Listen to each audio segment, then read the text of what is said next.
안녕하세요. 임 대표의 책잇 아웃입니다. 자, 여러분 정말 오랜만에 다시 인사를 드립니다. 게을렀던 것들 다시 한번 여러분들에게 용서를 구하며 제가 드디어 멜번의 생활을 다 마무리하고 시드니로 컴백을 했습니다. 박수!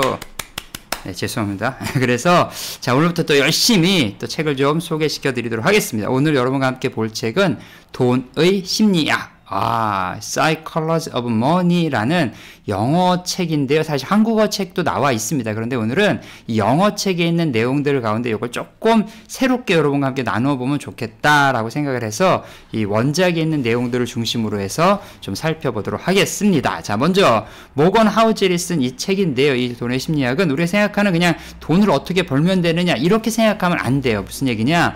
이 책의 핵심은 뭐냐면 우리 많은 사람들이 가지고 있는 심리 가운데 이 심리들을 알 수 있는 것이 돈의 흐름, 그러니까 돈의 쓰임에 따라서 이 사람이 어떻게 어디에다가 얼만큼 돈을 쓰느냐에 따라서 그 사람의 심리를 알 수 있다라는 거죠. 그래서 모건 하우젤 뭐라고 얘기하냐면, 자, 돈과 맺은 복잡한 관계를 탐구하며 재정적 성공은 지식보다는 행동, 마음가짐, 그리고 감정지능에 더 달려있다라고 얘기를 합니다. 재정적 성공은 행동과 마음가짐과 감정지능에 달려있다는 거죠. 그래서 이 이야기를 흥미로운 어떠한 여러가지 사례들도 얘기를 하고요. 그 다음에 이 이야기를 통해서 어떻게 우리가 돈에 대한 태도를 가져야 하는가, 그리고 어떻게 의사결정을 해야 하는가, 그러니까 무슨 투자를 하면 얼마 벌어, 이런 내용이 아니라는 거예요. 여러분 오해하지 마세요. 궁극적으로 우리가 재정의 결과를 어떻게 형성할 수 있는가에 대한 이야기를 하고 있습니다. 그래서 이 책에서 여러 가지 얘기를 하고 있지만 저는 오늘 여러분과 함께 살펴볼 내용은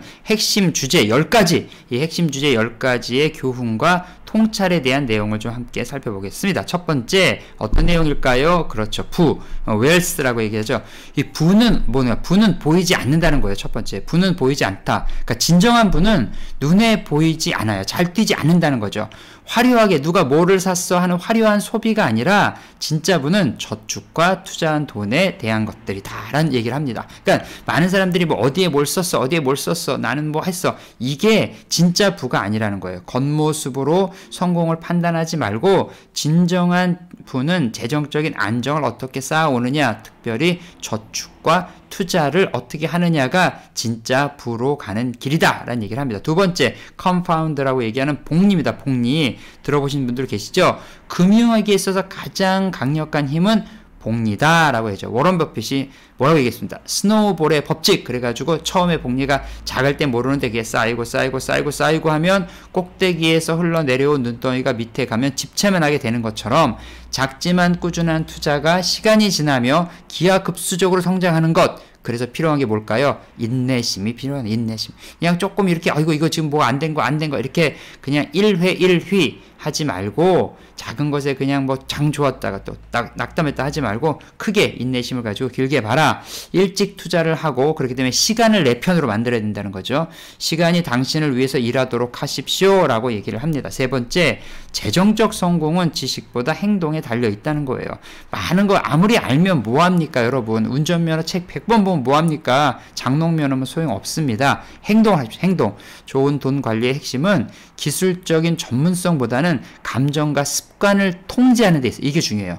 남들이 뭘 사니까 나도 사고, 남들이 뭘 먹으니까 나도 먹고 하는 거 아니고 통제할 줄 알아야 된다. 통제 너무 중요합니다. 통제는 어떻게 됩니까? 훈련된 습관과 감정적 회복력에 있다는 겁니다. 그래야 재정적으로 더 나은 안정감을 얻을 수 있다. 여러분 통제할 줄 아셔야 합니다. 자, 네 번째, 꼬리 사건이라고 얘기하는데 여기에 테일 이벤트라고 얘기해요. 이게 큰 영향을 미치는, 무슨 얘기냐? 어떤 거 드물고 예측 불가능한 사건들이 막 생겨요. 우리 안에 대부분의 그것들은 수익이나 손실을 좌우하게 된다는, 그러니까 어떤 일들을 했을 때 그것이 맨 끝까지 디테일이 좀 모자란 사람, 그런 거 있잖아요. 어떤 일을 했는데 마지막까지 잘 하지 못해서 끝에 망쳐버려서 다 뭐 생각한 대로 안 되는 이런 경우가 있으니까 항상 예측 불가능한 사건들을 어떻게 대비할 수 있을까를 한번 생각해 보자. 그래서 불확실한 미래를 대비하고 미래를 예측하는 것들에 대한 과신을 피하라는 거예요. 분명히 이렇게 될 거야 라고 하지만 인생은 항상 그렇게 되지는 않는다는 거죠. 다섯 번째, 저축은 수입이나 수익률보다 더 중요하다. 기본적으로 꾸준히 저축을 하라는 거예요. 저축 습관을 기르는 것은 단순히 더 많이 버는 것보다 유연성과 안정감을 줍니다. 자, 여러분, 예를 들어서 오늘 저희 아들이 이제 17살인데 이런 얘기를 하더라고요. 아빠, 어떻게 하면 돈을 모아요? 얘기를 하더라고요. 그래서, 때가 됐구나 해가지고, 자, 아빠가 너한테 용돈을 줄 거야. 그러면 용돈의 50%는 네가 마음대로 써도 돼. 그런데 그 50%는 절대 건들지 않는다고 생각을 해.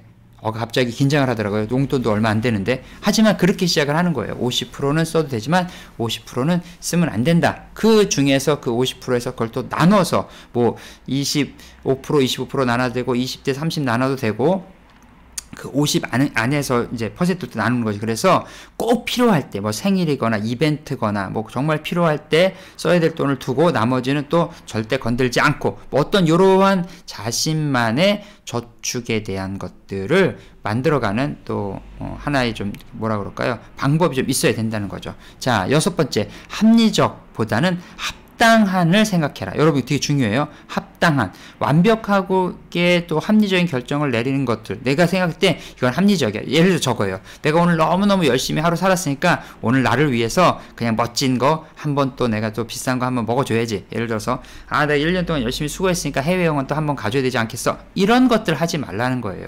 그것들이 합리적으로 생각하지만 사실 합당하진 않다는 거죠. 자신의 삶과 심리에 맞는 현실적이고 합당한 결정을 잘 내려서 실용적으로 써라. 자, 여러분, 실용성 너무 중요해요. 제가 인생을 좀 살아보니까 정말 중요한 것 중에 하나가 실용적이라고 돼요. 그러니까 그냥 싸다고 사지 말라는 거죠. 저기 어디 가니까 또 이것저것 또 싼 거 많이 있잖아요. 가서 그냥 이것저것 막 사고 그냥 싼 맛에 사는 거지. 그런 거 하지 말라는 거예요. 그런 거 아무 소용 없습니다. 실용적으로 사십시오. 실용적으로 재정 전략을 자신의 상황과 성향에 잘 맞게 개인화시키는 건 너무너무 중요하다는 얘기죠. 7번째, 돈과 관련된 실수는 누구나 한다는 겁니다.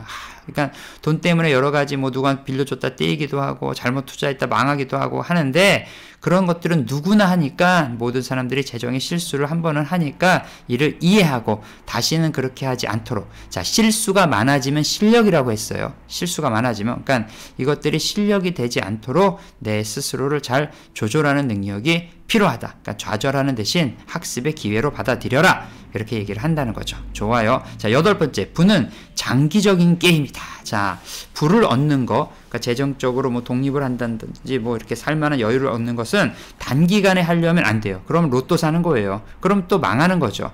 그 로또로 주식을 사든지 저축을 하라는 거죠. 자, 부는 장기적인 게임입니다. 단기적인 시장 변동에 왔다 갔다 하지 말고 장기적이고 지속적인 성장을 중요하게 생각하라는 얘기입니다. 단기적인 성과에 집착하지 말고 장기적인 전략을 세우려면 어떻게 될까요? 관찰의 능력을 가져야죠. 어떠한 비즈니스가 어떻게 가는가. 요즘 뭐 AI라든지 환경이라든지 여러 가지 이제 아젠다들이 있잖아요. 그것들을 잘 보고 어떻게 이걸 장기적으로 무엇을 투자해야 될까? 어떤 그림을 가져가야 될까? 예를 들어서 지금 차를 한 대 살래도 에코라 그러죠. 이제 전기차라든지 조금 그런 거는 은행에서 돈을 빌려줄 때 이자율도 낮더라고요. 그러니까 그런 것들에 대한 정보를 좀 갖고 우리가 어떤 일을 하자는 거죠. 9번째, 자 봅시다. 생활 수준을 상승시켜라. 그런데 이거를 피하라는 거예요. 많은 사람들이 생활 수준을 너 네 나이에 지금 이런 차 타도 되겠어? 이런 얘기 한다는 거죠. 야, 네 나이에 지금 집은 더 커야 되지 않겠어? 이런 거 하지 말라는 거예요.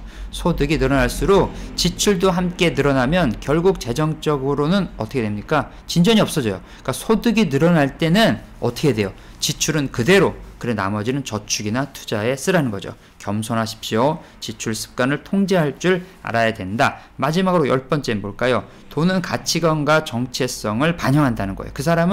이 사람이 어디에 돈을 쓰고 있는가, 얼마나 쓰고 있는가가 그 사람을 얘기를 해주는 거예요. 돈과 시간과 에너지를 쓰는 걸 보면 그 사람의 가치관이 나타납니다. 그래서 재정적인 선택, 우리가 진정으로 중요한 건 무엇이냐, 나의 가치에 따라서 또 나의 어떠한 믿음에 따라서 하고 있느냐, 이걸 갖다가 알아야 된다는 거죠. 그래야 돈 관리 방식을 자신의 가치관과 일치시킬 수 있다라는 겁니다. 여러분 너무 중요해요.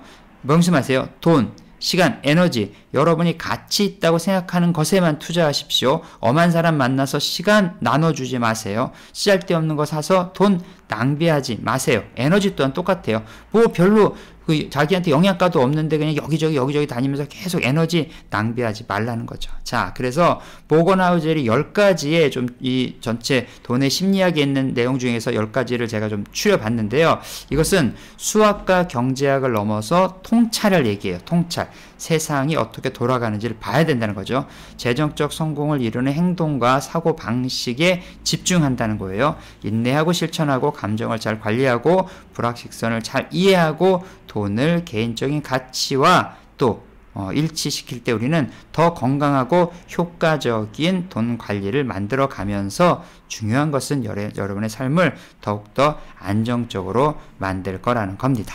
자, 오늘은 돈의 심리학에 대한 얘기를 10가지 좀 핵심적인 키워드를 가지고 좀 나눠줬는데요. 제가 이 내용에 저는 이제 아마존 오디오북을 갖다 중심으로 해서 내용을 했는데 이 원래 내용이 이렇게 정리된 영어 버전을 제가 댓글 올려놓겠습니다, 여러분. 그러니까 댓글 한번 보시고 이참에 그냥 영어 공부도 한번 하십시오. 자, 감사하고요.